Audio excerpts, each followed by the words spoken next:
बोले राघवेंद्र सरकार की जय, गोपाल कृष्ण भगवान की जय, वीर अंजनी लाल की जय, गजानंद महाराज की जय।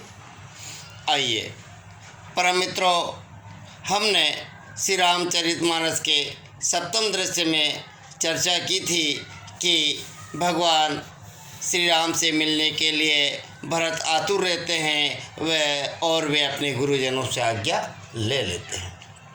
अब जब जैसे ही गुरुजन आज्ञा देते हैं तो भगवान से मिलने के लिए कौन कौन आतुर है यह भरत जी को अच्छी तरह पता है और इसलिए वे पूरी अयोध्या में उद्घोषणा करवा देते हैं, ढोल ढमाकों के साथ उद्घोषणा करवा देते हैं कि जो भी नर नारी बाल वृद्ध युवा युवतियाँ भक्तजन साधु मंडली विप्र मंडली भगवान श्री राम से मिलना चाहते हैं वे तुरंत ही राजमहल की ओर आ जाए। ढोल ढमाकों के साथ पूरे नगर में यह उद्घोषणा करवा दी जाती है और जैसे ही उद्घोषणा होती है अयोध्या के प्रजाजन बहुत ही खुश हो जाते हैं, प्रसन्न हो जाते हैं, हर्षित हो जाते हैं और सभी अपने बड़ों से घर पर पूछते हैं। एक छोटा सा बालक अपने पिता माता से जाकर पूछता है, बापू बापू मैं भगवान श्री राम से मिलने जाऊं? माता पिता बहुत ही प्रसन्न होकर इजाज़त देते हैं, कहते हैं जाइए जाइए बेटा।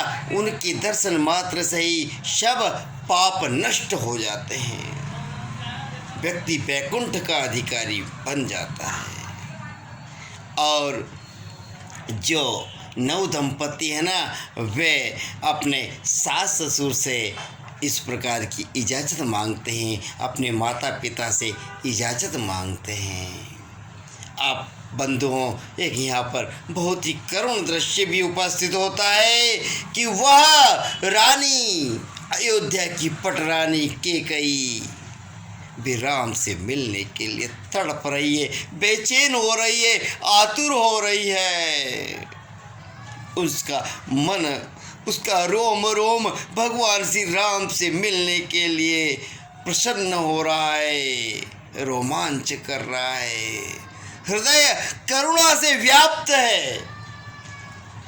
लेकिन मन में इस बात की खुशी है कि मैंने श्री राम को जो इस अयोध्या से बिछो करवाया है ना, अपने आप से बिछो करवाया ना, उन राम से मैं भी मिलने जाऊंगी, उन्हें मैं भी मनाने जाऊंगी।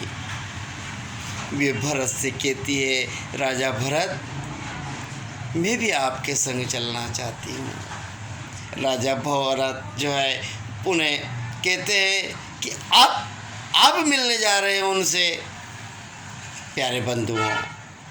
और इस प्रकार तीनों माताएं गुरुजनों के संग राजा भरत काका सुमंत के संग अन्य प्रजाजनों के संग भगवान श्री राम से मिलने के लिए चल देते हैं। भगवान श्री राम से चलने को जब भगवान श्री राम से मिलने को जब भरत चलते हैं ना तो बहुत सारी सेनाएं बहुत सारे लोग उनके पास रहते हैं। और इस प्रकार जैसे ही निषाद राज को मालूम होता है, जो श्रृंगवीरपुर के राजा थे, उनके गुप्तचर कहते हैं कि अयोध्या का राजा भरत चतुरंगी सेनाओं को लेकर आ रहा है। निषाद राज के मन में कई प्रकार के तर्क कुतर्क होते हैं, कई प्रकार की शंकाएं कुशंकाएं मन में जन्म लेती है और वे कहते हैं कि राजा भरत का मंतव्य क्या है। और वे अपने गुप्तचरों को यह जानने के लिए पहुंचा देते हैं कि राजा भरत के मन की बात का पता लगाइए कि उनकी सेना क्यों आ रही है, वे क्यों आ रहे हैं। और इस प्रकार जैसे ही भरत काका सुमंत के साथ जो अयोध्या के सेनापति है उनके साथ श्रृंगवीर पुर के पास आते हैं, निकट आते हैं, नज़दीक आते हैं, तो वहाँ पर काका सुमंत उन्हें परिचय करवाते हैं कि भरत, यह श्रृंगवीरपुर है और यहाँ के राजा निषाद है, जिन्हें भगवान राम अपना मित्र भी मानते हैं और मित्र ही नहीं, सखा भी मानते हैं। ऐसा कहते हैं पंडित आचार्य रामचंद्र शुक्ल, एक बहुत बड़े लेखक हुए। वे कहते हैं कि जिसको एक अच्छा मित्र मिल जाए उसे जीवन में 3 चीज़ें सहजता से प्राप्त होती है, माँ, औषधि और खजाना। प्यारे मित्रों, भगवान श्री राम तो कण कण में समाये हुए हैं और प्रभु राम को हम जहाँ देखते हैं ना, वहाँ पर ही उनके दर्शन हो जाते हैं। इसलिए तुलसीदास जी सबों में श्री राम को देखते हैं। तुलसीदास जी क्या कहते हैं श्री रामचरितमानस में? सिया राममय सब जग जानी, करहु प्रणाम जो री जुग पर। हर एक की आत्मा में, हर एक के प्राण के अंदर मेरे आराध्य भगवान श्री राम विराजित है, अतः मैं हर एक प्राणी मात्र को नमन करता हूँ। और जैसे ही भरत ने सुना कि निषाद को गले लगाया था राम ने, निषाद को राम अपना मित्र मानते, सखा मानते, भाई मानते, सहोदर मानते, भ्राता मानते। निषाद तो भील और कोल जाति के हैं, लेकिन राम उन्हें गले लगाते हैं। राम समता की भावना का संदेश, विश्व बंधुत्व की भावना का संदेश पूरे विश्व में पहुंचाते हैं। आज से 17,25,000 वर्ष पूर्व इस भारत में से महापुरुष, ऐसे देवदूत, ऐसे अवधूत पैदा हुए हैं जिन्होंने जाति बंधन की सीमा को बहुत पहले ही नष्ट कर दिया है।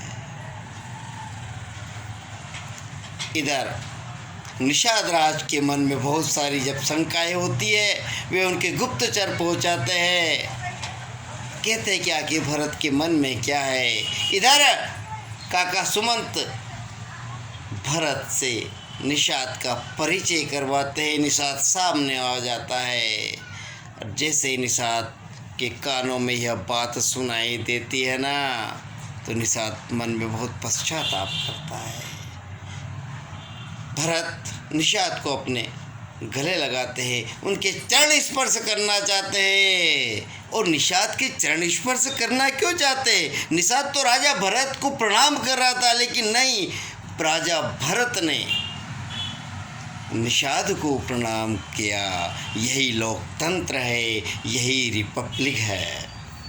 भारत का गणतंत्र यही तो है कि जनतंत्र भारत का यही तो है कि पहले हमारा मतदाता होना चाहिए। और राम राज्य की कल्पना इसीलिए की जाती है।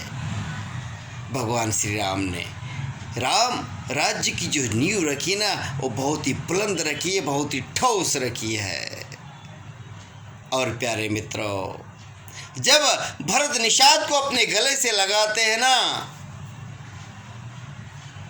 तो उन्हें एहसास होता है कि जैसे राम ने मुझे गले से लगा लिया है। निषाद तो आश्चर्य में पड़ जाते हैं और वहाँ पर असहमय समय से होते हैं। तो भरत आगे चल देते हैं कि ठीक है, यदि आपकी ऐसी इच्छा है, आप मुझे गले नहीं लगाना चाहते हैं, तो फिर निषाद राज बड़ा ही शर्मिंदा होते और कहते हैं कि आप यह क्या कह रहे हो, और दोनों एक दूसरे के गले मिलते हैं। और प्यारे मित्रों, इस प्रकार भरत के स्नेह को, दुलार को, प्यार को, लाड़ को पाकर निषाद राज बहुत ही प्रसन्न होते हैं, भाव विभोर हो जाते हैं, अभिभूत हो जाते हैं और भरत को आगे करते हुए श्री राम से मिलने के लिए चित्रकूट की ओर प्रस्थान कर रहे हैं। भगवान श्री राम से भरत और निषाद राजा सुमंत और गुरुदेव, उनकी सभी माताएं, सभी प्रजाजन मिलने को जा रहे हैं, हरि स्मरण करते जा रहे हैं। तब तक, जब तक मैं अगला दृश्य लेकर आपके सामने उपस्थित हूँ, तब तक आप भी हरि स्मरण करते रहिए। श्री राम जय राम, जय जय राम, श्री राम जय राम, जय जय राम, जय जय सिया राम, जय जय सिया राम।